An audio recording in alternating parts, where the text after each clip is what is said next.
Welcome to the Hank Cisco Show, ladies and gentlemen. Don't touch that remote. We've got a great show today. You know, I've been spending most of my shows for 26 years, politicians, sports, boxing, doctors, lawyers, judges, district attorneys. But I think I'm spending a lot of time lately about your health.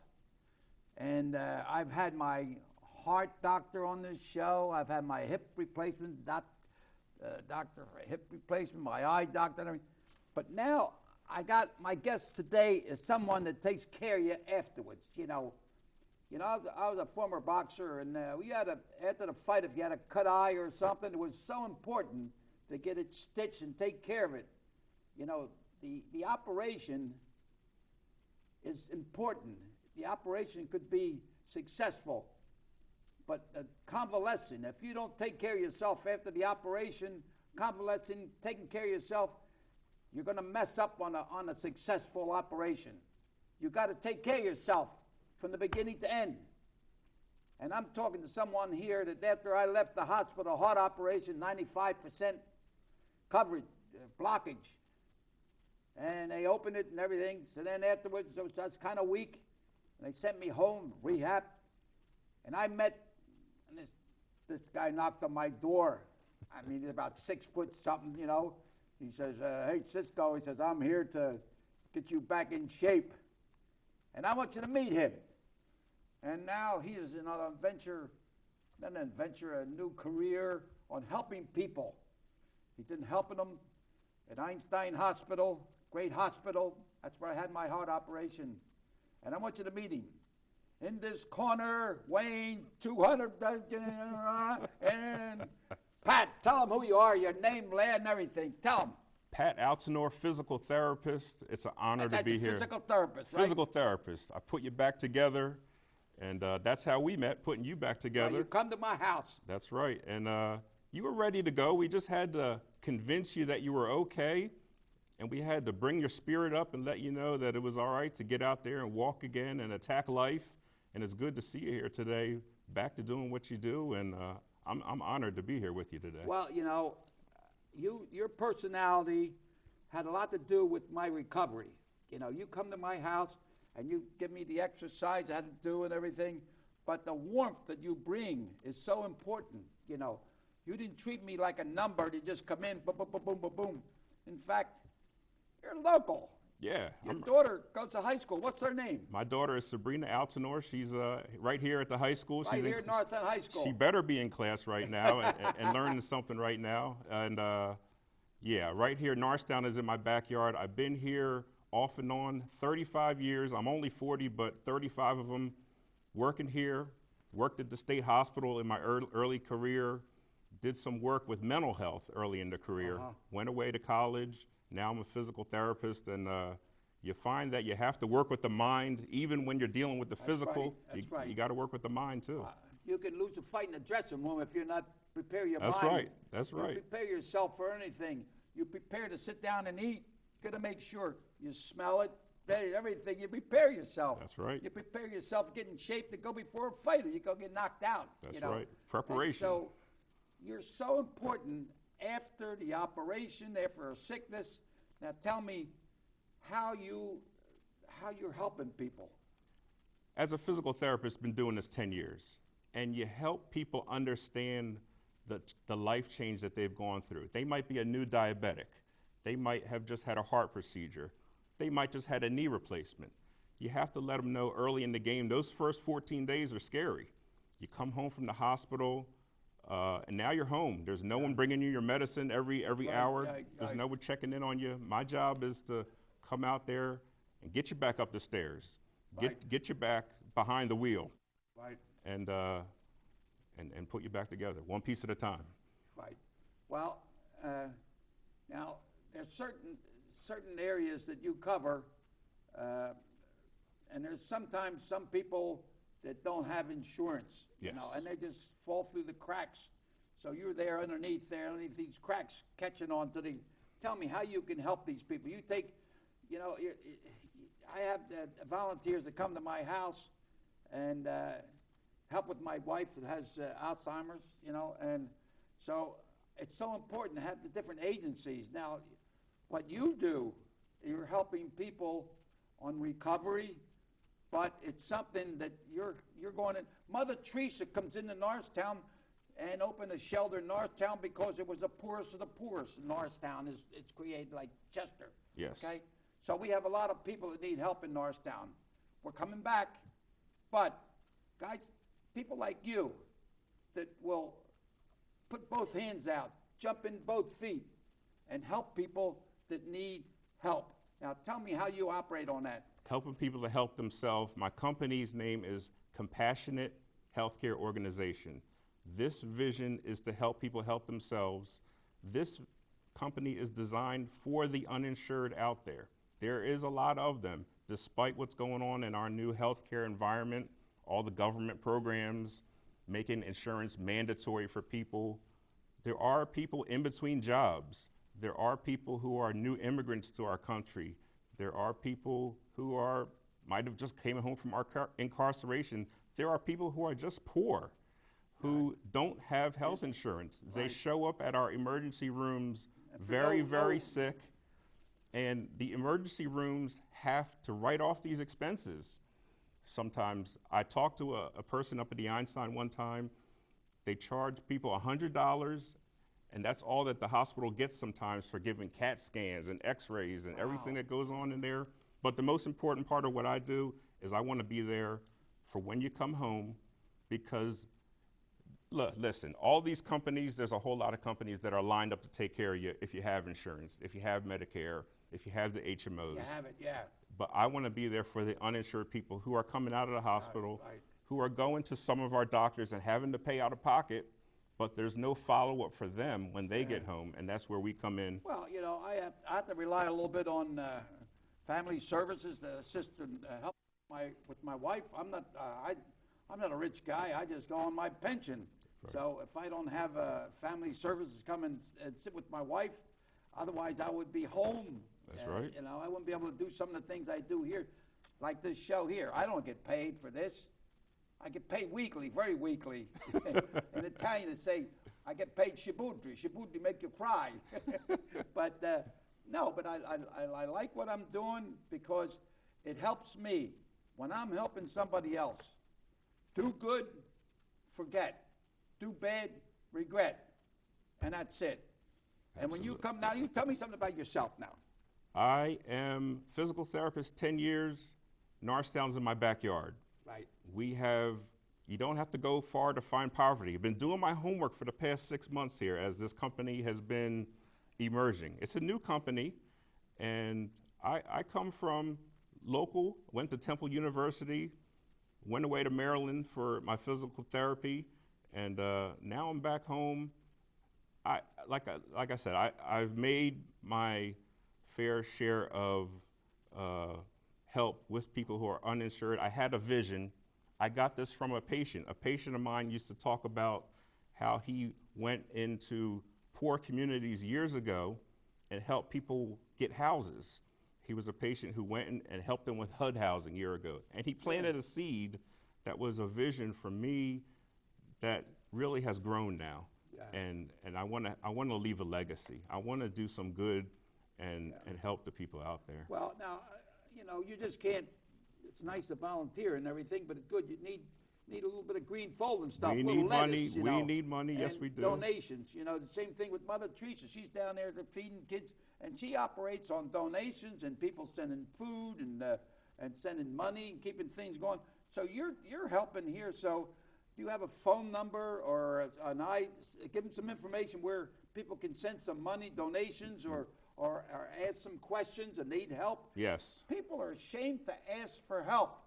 There's different agencies. There's different people out there that are willing to help. Yes. And here you have someone and just a phone call and get some information. Okay, my phone number. An informed nation is a healthy nation. You got to call. Make a call. Hello. Yeah, I need a little help. Whatever it is, call the them hotline. up. Don't be afraid to call me. Numbers here. Don't be afraid to call me if you have insurance or don't for any kind of What's the medical. number? Give me a number. 215-668-6666.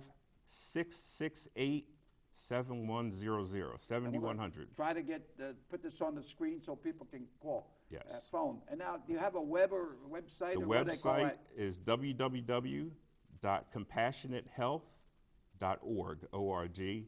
And my email is compassionatehealth.org@gmail.com. And all that information hopefully is on the screen. Yeah, so we'll have that on the screen. Do that. Absolutely. Now, when you came to my house, I says, what's he come here? You know, I'm all right. I feel all right. Right. You know, I was kidding myself. Right. You know, and some of the exercise. What is some of the exercise you gave me? Simple stuff. We call it the kicks and marches, the mini squats. We want to, for you, it was building up your heart. Yeah. Your heart is a muscle, just like any other muscle in your Right. body. It needs to be conditioned. So sometimes, like with your procedure, you were fixed. Inside, they fixed you, but now we had to get the heart strong again. I tell people early in the game, the biggest challenge is not to go as good as you feel. Sometimes you feel ready. I think that was part of your frustration is you felt like you wanted to go around the block, but you walked one house down and one house back, and that was a workout. I had a workout coming up to the studio here this morning too. The elevator. We had to take the scenic route. We had to take the scenic A little route. exercise. That's you know? right. But exercise, walking is medicine. I tell people walking is just as good for you as Right. any pill because it has that much benefit. And the doctors out there who we're working with to get referrals from. I see some of these people running. Yeah. Now, I don't know whether if that's going to be healthy or not. But when I was boxing, I was at Stillman's gym in New York, most famous gym. If you see some of these here fight pictures, black and white movies, and shows a fight scene in a gymnasium with Stillman's gym, and they had a sign up there, and it said, "You are here to train, not strain."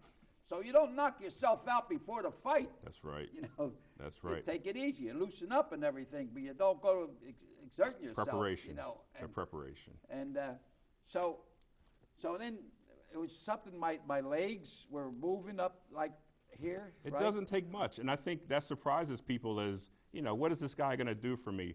We start doing some marches. We do 5, they're good. By the time we get to 20, they're feeling it. Right. We start to do some standing stuff. And what we're thinking as a physical therapist, that's my specialty. Yeah. I have a team of people that are going to be with me. We have case managers, we have nurses, I have a foot doctor on board. This is a growing team that Feet are very important, Yeah. especially if you have diabetes, right? that's the foundation. Diabetes, my daughter's a diabetic. Yeah, me too. And I got everything. You want to line up and what all things to me? I'll tell you before you're over. you Go live ahead. long enough, you get it all. You pick them all up. 91. All right, I'll start off. I have cataracts removed, right? I got 2 hearing aids. I got a pacemaker, okay? I had not open heart, just a little bit of cut over here. That's another story. And blockage over here. 2 hip replacements. Ingrown toenails cut out. I got some other stuff going on. So, but I'm still bobbing and weaving. But it's keep your mind clear. I could say like keep a smile on your face, right? Keep a song in your heart, and keep a smile on your face. Good for your muscles, The muscles are everywhere. But no, I could say that you could put yourself in the grave if you don't think positive. You got to want to get better. And, Right, and then right. that makes our job easier when you came to my house, I was sometime you get depressed, like you'd say, I can't do this, and I don't even feel like I want to call one of my friends, but I'm not in the mood to cheer anybody up. I got to cheer myself up, So when you came, you helped me to do this, and I'm not throwing a lot of roses in your direction. I'm just telling you I appreciate the accolades coming from you. That means a lot. And I'm glad that this is your job, that you help keep people moving. I feel like it was what I was meant to do. Wasn't meant to be a doctor, wasn't meant to be an occupational therapist. I was meant to be a physical therapist. I have a company that I also work with, which is consortiumrehab.com. And that was a company that I had other therapists working for me. And it's my life's work. I plan to do it for another 20 years. And I want to leave a legacy and help everyone that I can help out there. Yeah. Absolutely. Now, how important it is, like after a hospital visit, the most important thing is to follow through. Go ahead. Safety and pain are usually the first priority. You come home, a lot of people don't want to take their pain medicine. That's usually 101. Yeah. They don't want to get hooked on a medicine. I'm trying to explain to you, this is the time to take the medicine. Right. You come home, it's a life change. Like you said, you have the blues a little bit. It's a lot to deal with when you have something new in your life. That's part of what I want to do. If you're a new diabetic, it's important for you to look at your feet. It's important for you to check your blood sugars. You get blind. You want to know the worst case scenarios. Amputations, right? Diabetes is an epidemic. Right. And we have people out there. How come they don't find a cure for that, you know? Well, it's you got the type 1 juvenile diabetes. They're working hard. JDRF, a lot of the organizations, they're working hard, but it's a challenge. But you know, there's a lot of organizations out there to help. But my job is to educate you of what's out there, and that's the case management piece. Is trying to link people with what's out there. Your health literacy, if you will, is your health IQ is important to know to manage today's healthcare and to not fall through the cracks. Our emergency rooms out there are the safety net. You know, when you don't have anywhere else to go, you might not have a doctor. When it all hits the fan, you got to go to the emergency room, and they have to treat you. Yeah. Now, what's happening is they're getting burdened by people who don't have health insurance. They're starting to have to take those losses on the chin, and hospitals are closing. Hospitals are merging. Hospitals are trying to survive. Suburban just somebody bought them out, and they don't have any more Catholic affiliations. In other words, I don't know. They say that Suburban has cut their thing with no Catholic affiliations. That means no more Hail Marys. That's right. They're not going to be praying. Hail Mary, full of grace, the Lord is with thee. I'll keep saying my Hail Marys. They can close all the hospitals they want. Yeah. Hail Mary will save me. Well, amen. Amen. Amen. In Norristown, we lost Sacred Heart. Now I drive by Montgomery Hospital. They're knocking it down. Right. Right in your neighborhood. That's every time I drive by there. I have to. I took a couple pictures the other day. It's a landmark, and we lose those hospitals. Now they're moving the hospitals further out. People used to be able to walk to the hospital. Yeah, can't do it no more. You know, now you have to take that $1,000 emergency bill and you got to get a ride to the hospital. I remember my first daughter Joanne was born in the hospital on Sandy Street, Grandview, was it whatever, and then they moved to Suburban Hospital, you know, and so that closed. Sacred Heart closed. Montgomery Hospital knocked down. Suburban Hospital now changing hands, and I understand somebody, I don't know if it's a rumor or what, that they're just going to do outpatients. I don't know. Oh, wow. So I don't know. So there's a need. This is Norristown. This is the heart of our county, and this is a program that I eventually want to expand to the whole county. You know, I've lived at every corner of the county, from Cheltenham to Pottstown to Harleysville. I've lived everywhere over these years, so I know the county like the back of my hand. And when you do home care, which is my specialty, you have to know the shortcuts. You got to know how to get to the patients quickly, get to them on time. And Norristown's right in my backyard, and that's where I want to start and then expand the program. Yeah. You know, Montgomery Hospital brought back a lot of memories. Because I used to drive the emergency wagon for the Norristown Police Department, and we used to, and then when they pick up somebody when an accident or something, I have them put them in a stretcher. We take them, then I ask them what hospital we want to go to. You know, Montgomery or Sacred Heart. You know, and so there was always a dispute. You know, so I took this lady to Montgomery Hospital, and we took her out, and so next thing you know, no, I took it. Yeah, and the guy says, well, where's the patient? I says, no, the patient's over at Sacred Heart. They said, well, go over and get the blankets and the stretcher from them, you know. So they were disputing back and forth, you know, because Montgomery Hospital will give me the stretcher, and the Sacred Heart just took the patient, you know. So then I says, okay. So when I come on this job at the policeman, I had an 8th grade education, okay? And I didn't know what a morgue was, you know. I come on the job, there was, you know, didn't know anything. They give me a gun and a badge, they put me out in the street. And so finally there was a dead guy. So we had to take him in the hospital, and the doctor said, so we put him in, and the nurse said, will you help me take him into the morgue? Well, I said, the only thing in the movies I saw the morgue, like, Right. you know, scary, you know. And so I said, okay, I'll take the body. So my sergeant, because I was a rookie, he put the body there, and he put the light out and closed the door on me, and I'm in the and I'm in uniform, and I have my gun, and I'm looking around, anybody gonna pull? Oh, man. So that was my first experience in the morgue, you know.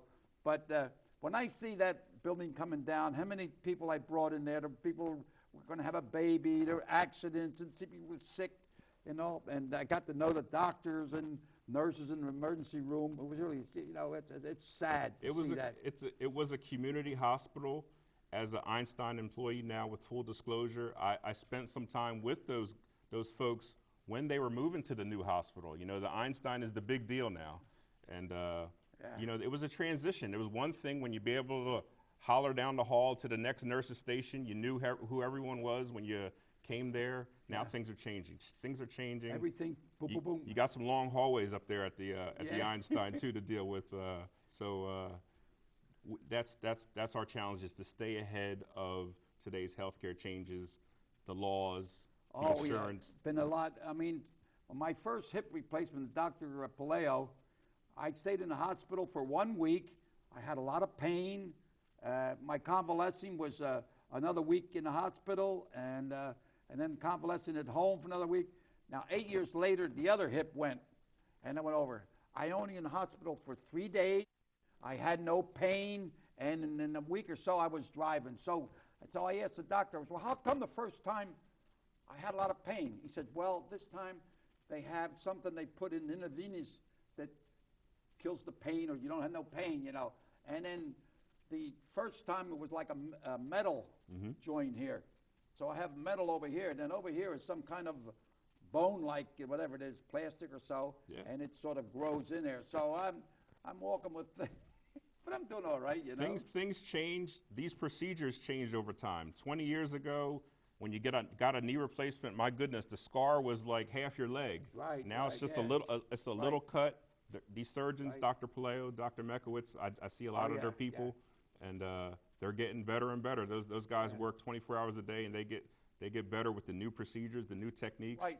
And it's not fair to compare yourself. I tell people, even if you got 2 knees done at the same time, each knee has their own story. Yeah. One knee might have been cheating for the other knee, and vice versa.